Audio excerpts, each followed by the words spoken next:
Bem-vindos a mais um vídeo repleto de conhecimentos inspiradores. Hoje vamos explorar um conceito fascinante e enigmático das Escrituras, o Alfa e o Ômega.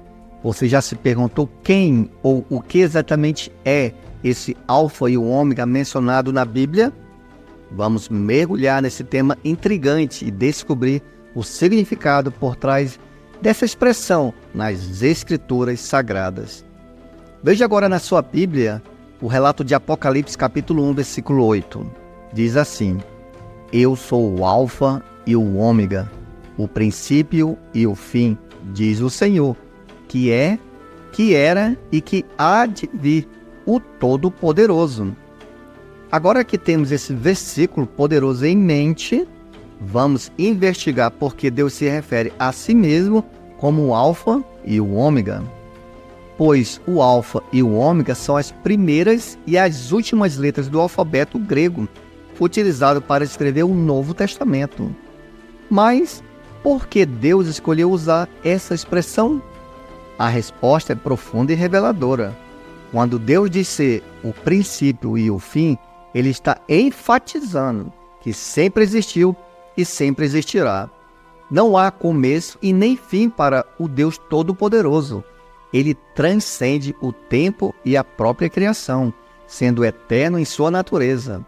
Note na Bíblia, mais uma vez, algumas afirmações para o Todo-Poderoso. Vamos dar dois exemplos. Primeiro, Apocalipse 21:6. E disse-me: está cumprido. Eu sou o Alfa e o Ômega, o princípio e o fim. A quem quer que tiver sede, de graça lhe darei da fonte da água da vida. Note o outro exemplo, Apocalipse 22:13. Eu sou o Alfa e o Ômega, o princípio e o fim, o primeiro e o derradeiro. Esses versículos adicionais confirmam a mensagem consistente sobre a natureza eterna e incomparável de Deus. Ele é o princípio criador de tudo e também o último e soberano. Isso nos revela a grandiosidade e a majestade do nosso Criador. Ele é aquele que transcende todos os limites de tempo e da existência. Que privilégio é conhecer o Deus eterno, aquele que é, que era e que há de vir. Ao explorar as passagens bíblicas, somos lembrados da imensidão e singularidade do nosso Criador. Vamos entender um pouco melhor essa expressão, o primeiro e o último?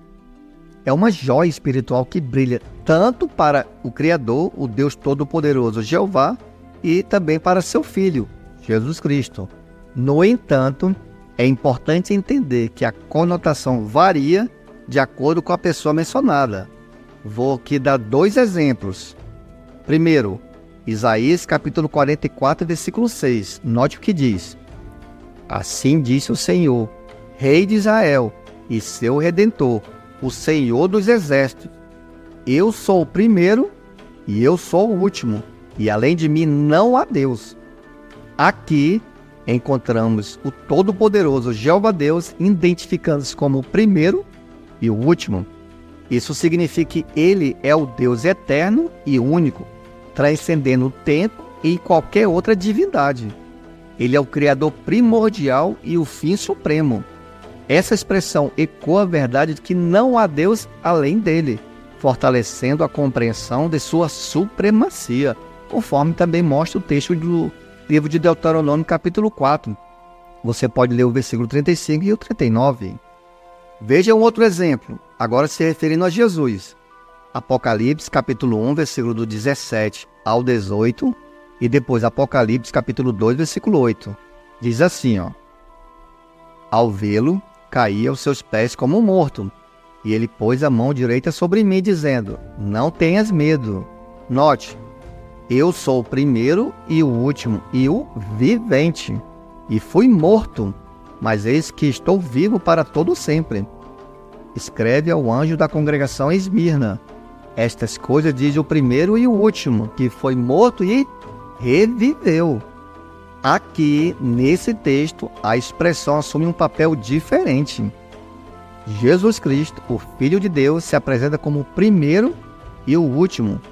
Ele teve uma experiência única, pois morreu e ressuscitou.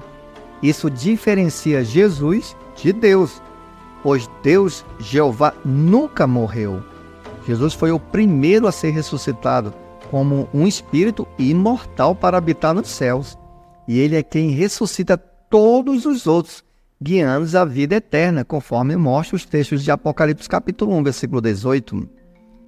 Desvendar o significado de o primeiro e o último revela a profundidade da relação entre Deus e seu Filho, enquanto essa expressão reflete a eternidade e a supremacia de Jeová Deus. Para Jesus, ela é testemunha sua vitória sobre a morte, seu papel único na ressurreição dos filhos de Deus. Que privilégio compreender esses significados profundos e enriquecer o nosso relacionamento com o Pai e o Filho. Você pode estar se perguntando, mas será que o relato de Apocalipse, capítulo 22, versículo 13, é uma prova concreta de que Jesus é o Alfa e o Ômega? Para responder esta pergunta, precisamos analisar o contexto e as nuances desse texto. No capítulo 22 de Apocalipse, há diversos diálogos e falas, mas o versículo 13 não identifica explicitamente quem está falando. Precisamos perceber que a ordem dos fatos do livro de Apocalipse não segue uma sequência linear, o que torna desafiador determinar com certeza quem é o falante em cada versículo. Essa perspectiva nos convida a considerar uma visão mais ampla. Ao examinar a expressão o Alfa e o Ômega, não podemos ignorar essa designação, pois ela é atribuída a Jeová Deus em outros trechos de Apocalipse. A natureza eterna e suprema de Jeová se alinha perfeitamente a essa descrição. O livro de Isaías também ressalta que Jeová é o único Deus verdadeiro, o princípio e o fim de tudo, conforme nós observamos no relato de Isaías, capítulo 44, versículo 6.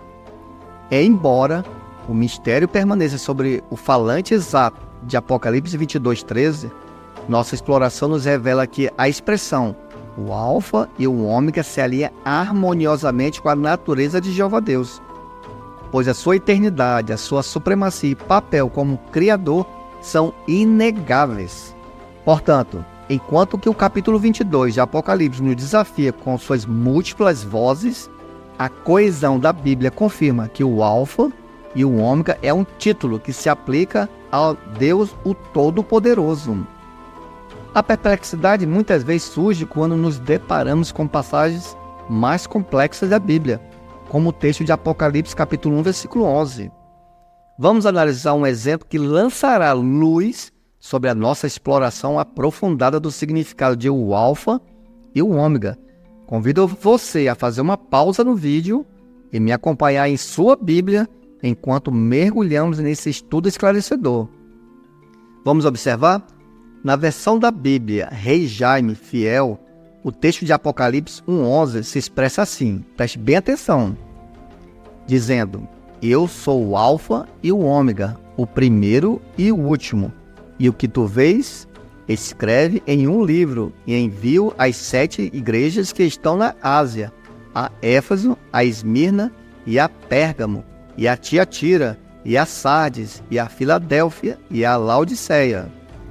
Agora, observemos a mesma passagem, note só, a mesma passagem, só que na versão da Bíblia Sagrada da Sociedade Bíblica Internacional, uma outra Bíblia. Note só, o mesmo texto, Apocalipse capítulo 1, versículo 11, onde se lê, que dizia: Escreva no livro o que você vê e envie a estas 7 igrejas, Éfeso, Esmirna, Pérgamo, Tiatira, Sardes, Filadélfia e Laodiceia. Você notou a diferença? A expressão o Alfa e o Ômega não é incluída, pois na maioria das traduções modernas da Bíblia, uma vez que não aparece nos manuscritos gregos mais antigos, parece que essa expressão foi acrescentada em cópias posteriores da Bíblia, resultando em variações entre as versões. Portanto, o Alfa e o Ômega é uma expressão usada na Bíblia para se referir a Jeová Deus, o Todo-Poderoso. ela destaca que Deus é o princípio e o fim de tudo, sendo eterno e único. Embora essa expressão também tenha sido aplicada a Jesus Cristo, seu significado difere para cada um.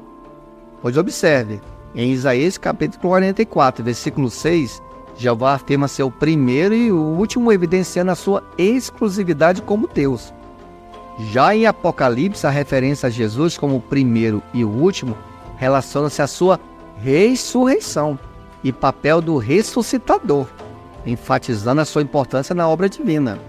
Chegamos ao fim, já estava quase esquecendo de falar para se inscrever em nosso canal para mais conteúdo esclarecedor e inspirador sobre a Palavra de Deus. E se você gostou desse vídeo e está buscando uma compreensão mais profunda, também não deixe de compartilhar, dar o like, pois a sua participação é fundamental para nós. E se esse vídeo trouxe luz e busca de entendimento espiritual, compartilhe com amigos e entes queridos que também podem se beneficiar desse assunto. Afinal, o conhecimento compartilhado é conhecimento multiplicado. À medida que nos despedimos deste capítulo, prepare-se para a próxima etapa de nossa jornada. Clique no próximo vídeo e continue aprofundando a sua compreensão das verdades contidas na Palavra de Deus. E por fim, para todos que tiverem a dedicação de assistir até o final deste vídeo, aqui está um desafio. Nos comentários escreva a frase: quero aprender mais. Sabemos que você é um buscador incansável de sabedoria e ansiamos para acompanhar em sua jornada de descoberta espiritual.